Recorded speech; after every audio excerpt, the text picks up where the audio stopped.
వీళ్ళందరూ ఒకటే, మన కంటికి కనిపించవు కానీ వీళ్ళందరూ అక్రమ పొత్తులు పెట్టుకున్న వాళ్ళే.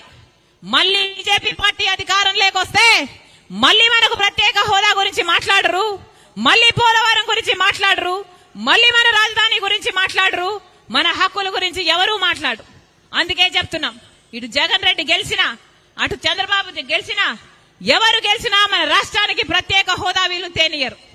బీజేపీ అంటే మన రాష్ట్రంలో బీజేపీ అంటే మరి ఎక్కడో లేదు, మరి ఎవరో కాదు. బీజేపీ అంటే బాబు, జగన్, పవన్. బి అంటే బాబు, జే అంటే జగన్, పి అంటే పవన్. దేశం మొత్తంలో బీజేపీ అంటే వేరే అర్థం ఉంది కానీ మన రాష్ట్రంలో మాత్రం బి అంటే బాబు, జే అంటే జగన్, పి అంటే పవన్. ఇదే బీజేపీ. లేకపోతే ఒక్క సీట్ అన్నా గెలిచిందా బీజేపీ పార్టీ? ఒక్క ఎమ్మెల్యే ఉన్నాడా బీజేపీ పార్టీకి ఆంధ్ర రాష్ట్రంలో? ఒక్క ఎంపీ అయినా ఉన్నాడా ఆంధ్ర రాష్ట్రంలో బీజేపీకి?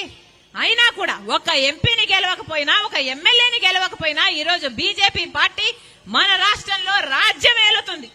ఎందుకంటే ఇటు చంద్రబాబు గారు ఇటు జగనన్న గారు బీజేపీ పార్టీకి గులాంగిరి చేస్తున్నారు కాబట్టి, వీళ్ళు తొత్తుల పార్టీలు కాబట్టి. అందుకే చెప్తున్నాం, అప్రమత్తంగా ఉండాలి ఆంధ్ర రాష్ట్ర ప్రజలు. మనకు ప్రత్యేక హోదా రావాలి అంటే ఒక్క కాంగ్రెస్ వల్లే సాధ్యమవుతుంది అని మళ్ళీ చెప్తున్నాం.